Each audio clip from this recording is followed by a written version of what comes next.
Gracias, hermanos, por visitar nuestro canal Regreso al Padre de la Misericordia. El Padre Celestial te espera. Tu canal. Voluntad divina. Jesús dice: tengo sed. Por eso, conforme la criatura camina, yo grito con mi boca ardida: dame tus pasos hechos por mi amor para calmar mi sed. Si obra, le pido sus obras hechas solo por mi amor, para refrigerio de mi sed ardiente. Si habla, le pido sus palabras. Si piensa, le pido sus pensamientos, como tantas gotitas de amor para alivio a mi sed ardiente. Luisa Picarreta. El santo del día. Santa Mónica, madre de San Agustín.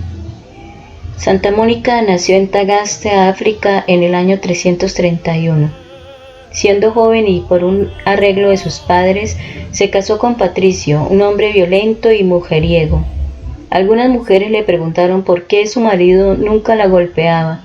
Entonces les dijo: es que cuando mi esposo está de mal genio, yo me esfuerzo por estar de buen genio. Cuando él grita, yo me callo.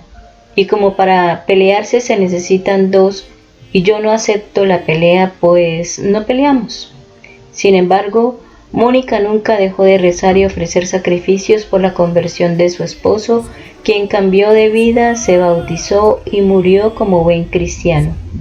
Pero su dolor no terminaría ahí. Agustín, su hijo mayor, tenía actitudes egoístas, caprichosas y no se acercaba a la fe.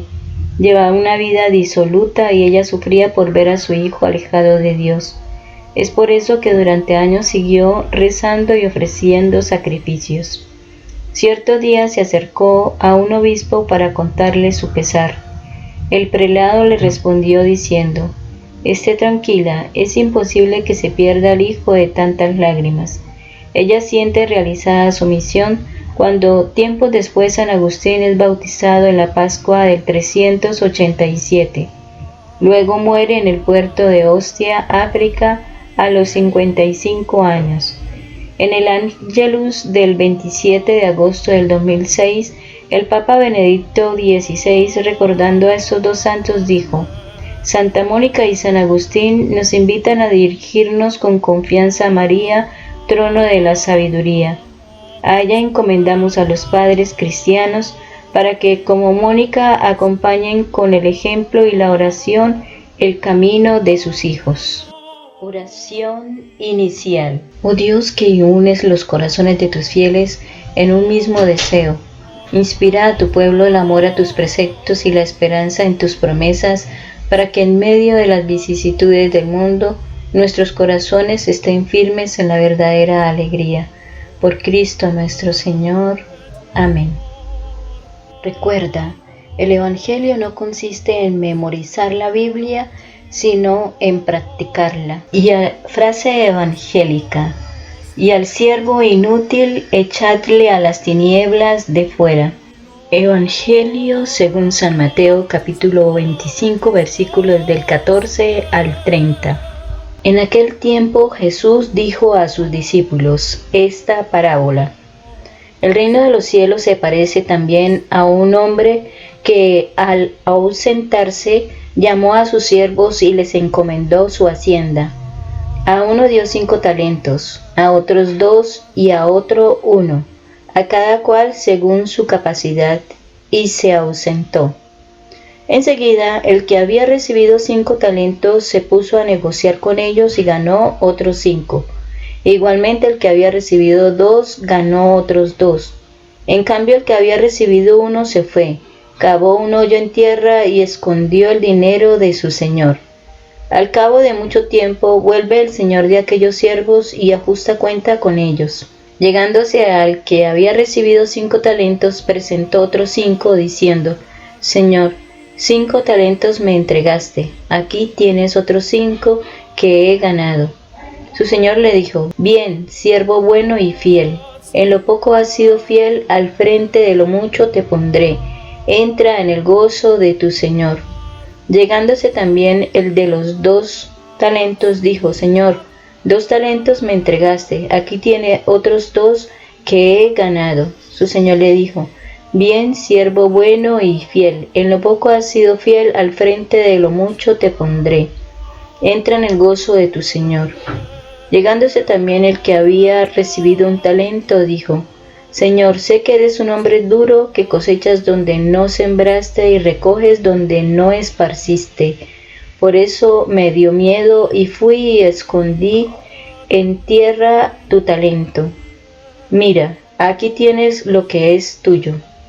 Mas su señor le respondió: Siervo malo y perezoso, ¿sabías que yo cosecho donde no sembré y recojo donde no esparcí? Debías pues haber entregado mi dinero a los banqueros, y así al volver yo habría cobrado lo mío con los intereses. Quitarle por tanto el talento y dádselo al que tiene los 10 talentos, porque a todo el que tiene se le dará y le sobrará, pero al que no tiene aún lo que tiene se le quitará. Y al siervo inútil echadle a las tinieblas de fuera, allí será el llanto y el rechinar de dientes. Palabra del Señor. Gloria a ti, Señor Jesús. Reflexión. La parábola de los talentos orienta sobre cómo hacer para que el reino pueda crecer. Habla sobre los dones o carismas que las personas reciben de Dios. Toda persona tiene algunas cualidades, sabe alguna cosa que ella puede enseñar a los otros. Nadie es solamente alumno, nadie es solamente profesor. Aprendemos unos de otros. Una clave para comprender la parábola. Una de las cosas que más influyen en la vida de la gente es la idea de que nos hacemos de Dios. Entre los judíos de la línea de los fariseos, algunos se imaginaban a Dios como un juez severo que los trataba según el mérito conquistados por las observancias. Esto causaba miedo e impedía el crecimiento de las personas. Sobre todo impedía que ellas abriesen un espacio dentro de sí para acoger la nueva experiencia de Dios que Jesús comunicaba para ayudar a estas personas. Mateo cuenta la parábola de los talentos. Mateo 25 del 14 al 15. La puerta de entrada en la historia de la parábola. Jesús cuenta la historia de un hombre que antes de viajar distribuye sus bienes a los empleados, dándoles 5, 2 o 1 talento según la capacidad de cada uno. Un talento corresponde a 34 kilos de oro, lo cual no es poco. En el fondo, cada uno recibe igual, pues recibe según su capacidad. Quien tiene vaso grande recibe el vaso lleno. Quien tiene el vaso pequeño recibe el vaso lleno. Luego el dueño se va al extranjero y queda allí mucho tiempo. La historia tiene un cierto suspense. No se sabe con qué finalidad el dueño ha entregado su dinero a los empleados, ni sabe cómo va a ser el final. Mateo 25 del 16 al 18. La manera de actuar de cada empleado. Los 2 primeros trabajan y hacen duplicar los talentos, pero aquel que recibe un talento cava un hoyo en la tierra y lo esconde bien para no perderlo. Se trata de los bienes del reino que se entregan a las comunidades y a las personas según su capacidad.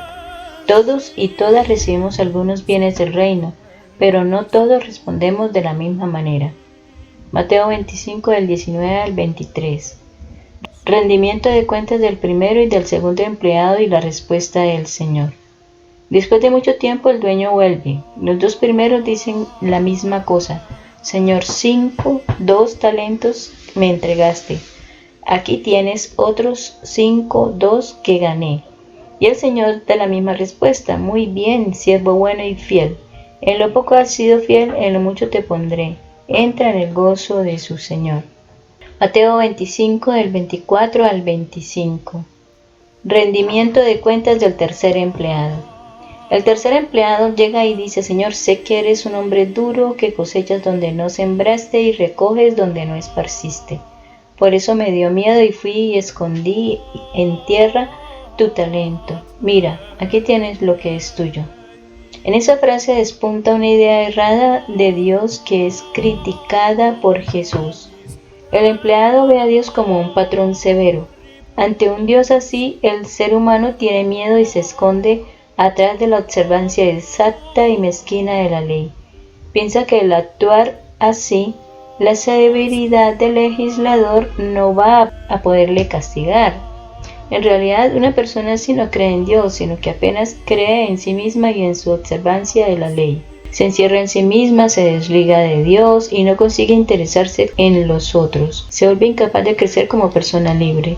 Esta imagen falsa de Dios aísla al ser humano, mata a la comunidad, acaba con la alegría y empobrece la vida. Mateo 25 del 26 al 27. Respuesta del Señor al tercer empleado. La respuesta del Señor es irónica. Dice: siervo malo y perezoso, ¿sabías que yo cosecho donde no sembré y recojo donde no esparcí? Debías pues haber entregado mi dinero a los banqueros, y así él, al volver yo, habría cobrado lo mío con los intereses. El tercer empleado no fue coherente con la imagen severa que tenía de Dios. Si se imaginaba un Dios severo de aquella manera, hubiera tenido por lo menos que colocar el dinero en un banco, es decir, que él será condenado no por Dios, sino por la idea errada que tenía de Dios y que lo deja miedoso e inmaduro. No va a ser posible ser coherente con aquella imagen de Dios, pues el miedo deshumaniza y paraliza la vida. Mateo 25 del 28 al 30. La palabra final del Señor que esclarece la parábola. El Señor manda quitarle el talento para darlo a aquel que tiene 10, porque a todo el que tiene se le dará y le sobrará, pero al que no tiene, aun lo que tiene se le quitará. Aquí está la clave que aclara todo. En realidad, los talentos, el dinero del dueño, los bienes del reino son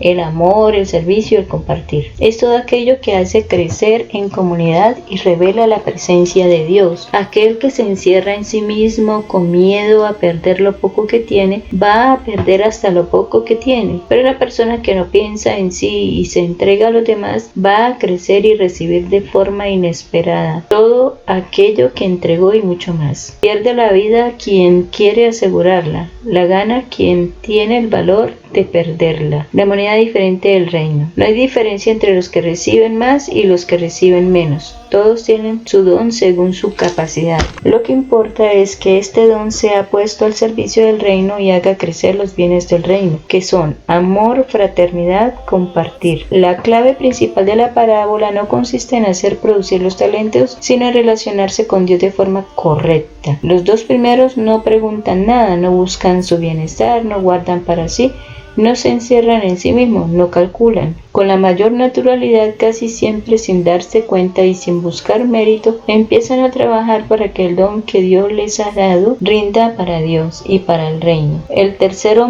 tiene miedo y no hace nada. De acuerdo con las normas de la antigua ley, estaba en lo correcto. Se mantiene dentro de las exigencias. No pierde nada y no gana nada. Por esto pierde hasta lo que tenía. El reino es riesgo. Aquel que no corre riesgos pierde el reino. Confronta tu vida. En la vida comunitaria, ¿tratamos de conocer y valorar los dones de cada persona? ¿Es un espacio donde las personas pueden desenvolver sus dones? A veces los dones de una persona engendran envidia y competitividad en los otros. ¿Cómo reaccionamos? Propósito del día. Identifico mis 5 talentos más sobresalientes y los pongo al servicio del reino de Dios. Oración final. Salmo 33. Esperamos anhelantes a Yahvé. Él es nuestra ayuda y nuestro escudo. En Él nos alegramos de corazón y en su santo nombre confiamos. Gloria al Padre y al Hijo y al Espíritu Santo, como era en el principio, ahora y siempre, por los siglos de los siglos. Amén. Todo para gloria de Dios. Feliz y bendecido día, hermanos.